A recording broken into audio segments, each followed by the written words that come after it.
and welcome to the weekend edition. I'm Dr. Kingori. Now, the subject of our show tonight is fashion. Kudunga. Yani pricking, piercing, poking, injecting. Otherwise known as the peer pressure of dressing. Now, I choose to call fashion peer pressure because of the people who wear things because other people are wearing them. And that's how you meet people wearing such things. This is one of the best footballers in the country, Dennis Oliech, and this was a fashion statement. He meant to say that he lives in the outskirts of Nairobi. Now, fashion is not about comfort. Fashion is a struggle. Now,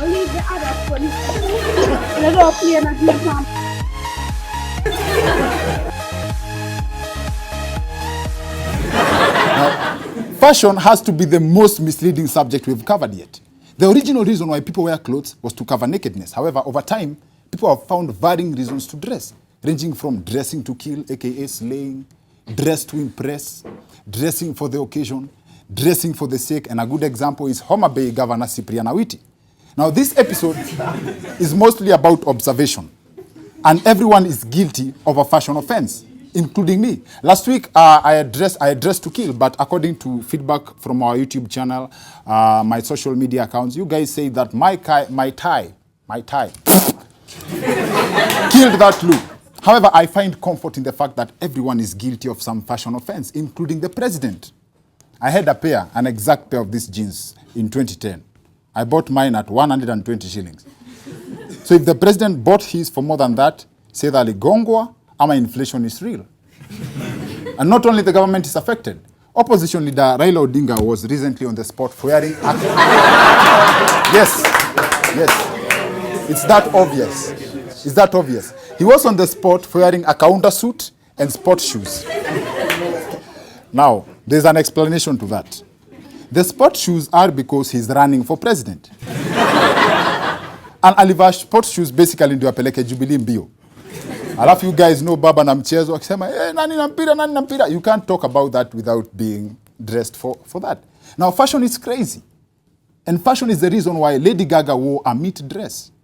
In this event, she had been dressed by one of the leading butcheries in the US. And she totally redefined the concept of, it's nice to meet you. When this trend hits Kenya, I can only imagine people ordering new clothes. People ordering for new clothes. Hapo nataka unipatie top ya nguruwe na kinyasa ya mahindi. And some of the craziness we see around cannot entirely be blamed on Adam and Eve. There's a bunch of people calling themselves fashion designers. These people are responsible for such clothes. And if you thought these clothes are useless, and if you thought they're just worn on stage, then you're wrong. One of the main beneficiaries of this is Koffi Olomide. Hizi ni nini mtu mzima amevaa? We've had fashion shows to try and educate people to stop wearing vitu kama hizi. People to start dressing properly. But looking at this picture, you can describe the panel as a team of very badly dressed individuals out to eliminate competition. Burale and Ian are well dressed, though, that you've got to give them. And there is a separate group of individuals who dress to prove a point. Kila nguo anavaa lazima ikuwe na agenda. Maboys wa mtaa. Buda na kuambia ile shati nataka kuanua, shati mauano. Wasichana wataitana hii Nairobi. Mavijana nyinyi oneni tu, hiyo shati ikikam, mtapanda magorofa. Mtaitika. Nduru mtapiga hii mtaa. Buda umecheki shati ya Jemo. What's the point? And most ladies follow one dressing rule. Subconsciously. If you want to be smart, ignore the weather. Msichana amevaa scarf na miniskirt. Ni kama anasikia baridi kwa shingo peke yake. This, however, has a historical explanation. Mboshori. You know that kofia that all Kenyan kids wear? Unaweza pata mtoto amevalishwa hiyo kitu peke yake kwa kichwa na ako uchi. Now, the basic reasoning behind this is ukivalisha mtoto kwa kichwa imefunika masikio, sasa hata sikia baridi. And clothes define image. The SI unit of transformation is clothes. And this is the standard look for young Kenyans. All Kenyans look like this. With time, fashion checks in and they transform to this. Believe it or not. Even my closest friends, for fairness sake, has come from very far. Now, people wear, that's true, that's for fairness sake. People wear what they wear for three varying reasons. It's what they can afford, That's why tuko na jezi fake na jezi origi. Kuna suti ya kupima na suti ya kupimanishwa. And it's only in Kenya when you can get non-carcinogenic suits. By the way, it's very expensive. Alafu pia kuna kitenge, otherwise known as wife material. Yes, that explains why Larry wears kitenge. It's all to attract a wife. And Larry is committed to kitenge. Socks zake pia ni za kitenge. In fact, there's only one person who has beat Larry's socks game. That's Martha Karua. It's very hard. It's not easy to see a politician expose her net worth like that. Now, the other reason why people wear what they wear is because people close to them did not tell them it's illegal to step out of the house in some of the clothes they wear. The moment you find yourself in the streets wearing those USA tights, you need to change your friends. In my opinion, people should get a visa to wear these tights so that we can make dressing great again. And when it comes to fashion, celebrities are a great influence on what people wear, except Heart the Band. In fact, word is Heart the Band and MCA Tricky are dressed by the same person. Yes. Now, this is a fact. 70% of all the clothes worn in Kenya are mitumba. That is second-hand clothes, mostly found in Gikomba. Those who don't know where Gikomba is, it's somewhere behind the Machakos country bus, but it's usually confused for the Heart the Band Instagram page. Actually, there's a rumor that Heart the Band wakifua wananikanga nguo kwa veranda kama duster. But that is style. That is style. Style is uniqueness. Style is uniqueness, especially with public figures, for identity purposes. And even politicians sometimes seem to have borrowed this. Kabete MP Ferdinand Waitito is the brand ambassador for checked shirts. He's in rallies, checked shirts, in meetings, checked shirts, and here goes another a rare photo. We only have this. We are the only people who have this of Ferdinand Waitito chilling with birds of the same feather. Yes. Now, the government held a sale to promote Kenyan wear at the KICC. It was branded Buy Kenya, Build Kenya. And that's following the stiff competition from Mitumba and the struggling textile industry in Kenya. But still, Mitumba ni nani? It's an industry that's very hard to fight. The government went as far as banning second-hand underwears. But that has not bore any fruits. There are characters who are still smuggling the second-hand innerwears into the country like drugs. Notorious businessmen. Tutahitaji sasa Pablo Esngotha. Now, the reason why a majority of Kenyans opt for mitumba clothes is because it's expensive to wear locally made clothes, as this lady explains why. We import the fabrics mostly from Asia, although we're now looking at trying to source more locally and regionally as well. Now, there was once a conversation to introduce a national dress for Kenya, but it failed miserably. And this is among the few dress codes suggested. And this is why it failed. Kenyans between 25 and 35 years say they cannot wear that every day. Trust me, hiyo nguo kama inatoa balala vibaya hivyo, Atuoli akiiva. And I think that's why Atuoli resorted to having his own designs. Yeye aliamua ni kuvaa shati za papo na akabaki papo hapo. Why did we even need a national dressing, yet we have clothes branded Kenya uniform? Dashiki, hii kwanza imeshika sana. There's animal print, very popular among the tweet hats. Now, people only observe fashion. People observe fashion even in their sleep. That's why tuko na nguo za kulala. However, we have people who wear the sleeping clothes during the day. So when the night comes, they have nothing to wear. And then they end up sleeping in their birthday suit. Sasa kitu ikihappen usiku, watu waambiwe kutoka mbio. What happens? Now, the interesting thing about clothing is that other than the fear of being naked, there's also the reasoning that any form of dressing, behind any form of, every dressing has a reason. That's why children go to school in school uniform. People, they go to school, you have to wear a uniform in school for equality. Mtoto wako asiende shule, apate watoto wengine wamevaa hivi. And this is very bad. We are sagging tops now. All in the name of swag. If I were calling the shots, I would direct that all adults wear uniform to eradicate competition, because it's really depressing to some people. Kuingia town, umevaa savuko yako, alafu unapata watu wamevaa hizi manguo. But then again, I realize that broke people are usually the most expensively dressed. Most people who have money have nothing to prove with clothes. Look at Mark Zuckerberg. He owns Facebook and Instagram, the biggest platforms of dressing competition. Yet, he wears a t-shirt worth 300 bob. President Uhuru has only one shirt. And I guess I guess the president's fashion motto is tuko na moja. And by the way, and hata ukiona hivyo, his son Muhoho is a fashion designer. And to bring the point closer home, broke people dressing up is a culture in the DRC. Oui, bien, je prends le crédit, comme je suis fonctionnaire. Je prends un crédit rien que pour les rêves. Je vais en banque, je prends un crédit et j'achète.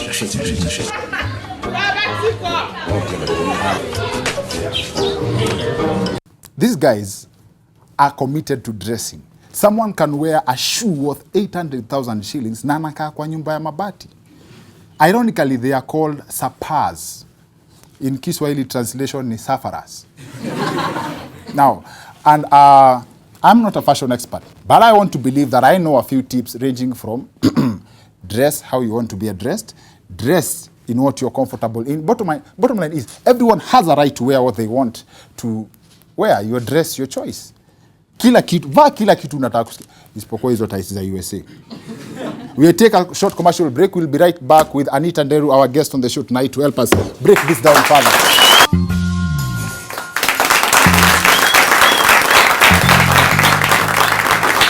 Welcome back to the Weekend Edition. I'm Dr. Kingori. Our subject on the show tonight is fashion, and our guest is Anita Nderu. And judging from her hairstyle, hajawai vaa mboshori. Welcome to the show, Anita. Thank you. Poa sana. High five. Poa sana. I'll go straight to the point. Okay. Mbona madema wasikiangi baridi? Tunasikianga baridi, but you know, there's sometimes you have to just sacrifice. So it's a choice you make, like a trench coat versus pneumonia. But you see, that's why you don't subject yourself to cold weather for a very long period of time. But sometimes when the weather is too extreme and it's raining and it's really, really cold, then now you find a way to make that trench coat look good with whatever you were trying to wear. I have information that you don't just dress. You dress according to the mood you have on that particular day. Yeah. What do you wear when you have an attitude? A very... wow. How do you answer that? It will be a very striking outfit. It's like one of those things which, when I wear and you see me, you'll know my mood by how I walk. Colorful. Not colorful per se. It'll just be very well put together. We have pictures of you. We did some I've digging. been very scared about this, actually. Yes, we did some digging. Now, oh my God! now. Where did you find this? Now, wewe na Larry na vitenge. Actually, that's worse than kitenge. Tell us about the journey and transformation from, as in, I think, the best description I would give, ni ulianza ukiwa mama, then you went growing.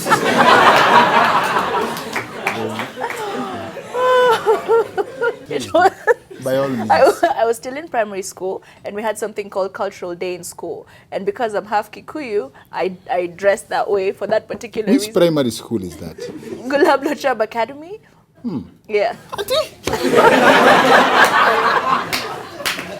Okay, so It's in Eldoret. just continue. Obviously, when I went and told my parents, they were not the most... they're not the most crafty when it comes to coming up with ideas as to how you should dress. So when I said I'm supposed to dress as either from the Somali culture or the Kikuyu culture, my dad was like, this is very simple. Chukua tu leso, funga, wrap your head, you're good to go. Defend this other picture. Okay, I was doing... Now defend the look. Hii yenye iko na tights zime. Defend that look. I liked the other one with the grey bodysuit and the ripped jeans. The other one, I was doing it for an editorial shoot for Standard magazines. I'll blame the stylist for that one. I was just a model in the particular editorial. Now, men's dressing. What's your take on men's dressing? Yes. I feel like with the younger generation, the pants are going further and further down, and the briefs or boxers, whatever they want to call them, are going further and further up. I think it's an inverse motion because the trousers are going further down and the skirts are going further up. I think the effects of the forbidden fruits are wearing out. So that people are getting more and more naked. I know it takes a lady 2 hours to prepare in the morning. Yes, ladies. 4 hours, but okay. It's 4. Yeah. Sawa. How long ahead do you plan the dress that you'll wear? Because I know, like, if I ask you on June 13th, what will you wear? Labda utakuwa unajua. That's how ladies are. I dress according to my mood in the morning, and because you can never tell how you're going to wake up feeling that day, I decide what I'm going to wear when I wake up that morning, God willing. So ni nguo ngapi uko nazo za mguu mbaya? No, what does that mean? Mguu mbaya means when you wake up with an attitude. Oh. Like, do you have a wardrobe, like when you go shopping unasema, nguo inaweza kaa poa nikikasirika. That's how you shop, si ndio?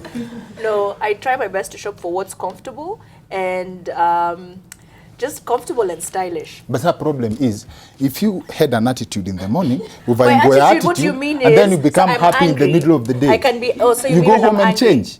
No, but To you wear see, happy clothes. when you're in a bad mood, you dress up, because when you dress up, it cheers you up in a way. And that's how all ladies do. Like, No, you I don't know. you calculate every There's dress you some wear. who just don't care, clearly. I don't think men look for all that. I'm pretty sure Attitude. men of heels, these days, perfect. Eh? vijana squeezy, I'm sure they do. See, mimi sijui yake. Someone tell me kama kuna mse utembea na marking sim. Ule msupa amenijaa. Ule msupa amenimaliza maze attitude 50%. Heels. Really, we don't do that, by the way. But I'm not saying you rank, but what happens is, I think guys care about how they look on a particular day as well. Guys only buy clothes for one reason. Is it fitting? Clearly By you've not the- seen Nigerian men dress. Check out Nigerian men. I thought you don't like watu wa vitenge. Si mnaingilianga Larry hapa. No, Larry is, I think, the only person in Africa. Wamama wameanza kusteer from vitenge. They're now trying everything else that's stylish, that's not vitenge or dashiki. Larry took up that mantle. Nigerian men have one style. They wear bed sheets. Now, No, they do that as well. But they love this thing where they wear shirts that are so tight it doesn't even make sense. And then the coat is really tight as well. So are the pants, and then they don't touch the ankles. Is it called don't touch my thonwas? They just stop right. my what? Thonwas. I don't laugh at me. Growing up, but there's a lot of words I was taught that I'm pretty sure are not pronounced the way they're actually meant to be. So I'm not sure what ankles are in Kikuyu, but they just stop right above the ankles, and then loafers with no socks. Okay. How do you manage to balance between thonwas and, you know, right? And And what? shukas and this, Somali and Kikuyu? How do you...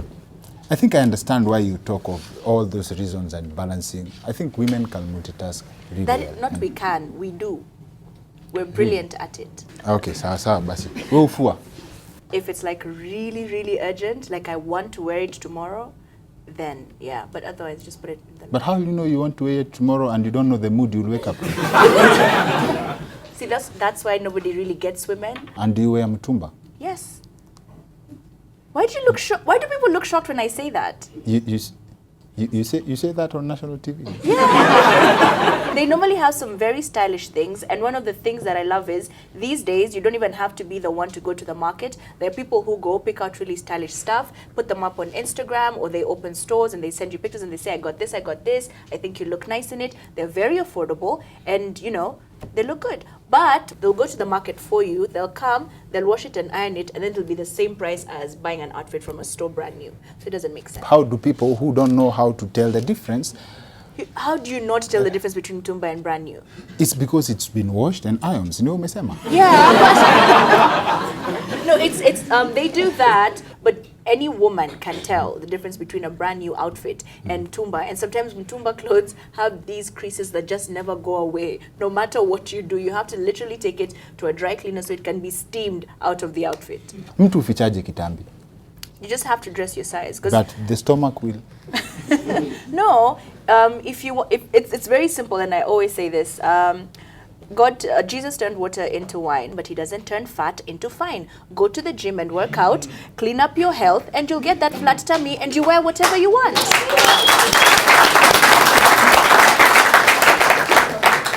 That was our expert on Kitambi affairs. And can you please advise men on how to dress? Look good, but by that... That's too basic, Anita. But you're the same person who just said don't wear US tights. What about all the other things that women wear? Okay, sawa basi. Yeah? All right. First of all, I believe it's underwear for a reason. Just keep it inside your jeans. It doesn't have to be above it. What if it's new? You know, most of them are... Aye, sawa. How is that logic? So if it's a t-shirt, let it just stop right after the band of your jeans. We can't wear dresses, and the men wear dresses as well. Your t-shirt gets to your ankles. Surely, what is the plan? You know, and then you're extremely miguu zako zimekonda kabisa, you guys don't and then like umevaa hizo skinny jeans, flex, and then hizo. viatu zinakaa kama gari. You guys don't like. I am so happy the Supra trend ended, because you'd find guys in the skinniest of jeans and then a pair of shoes like these.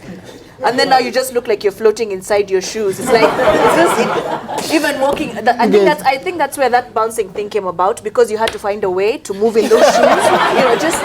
Who are we talking about? The men. Someone, be specific. No, I can't do that. I cannot. No, this is a no, wicked edition. no. Hakuna mtu atakushikanisha na kitu umesema hapa. no. Seriously, just one name. Drop one name, moja tu. Sema, I know it. It's in your head. Now unasai. Just say.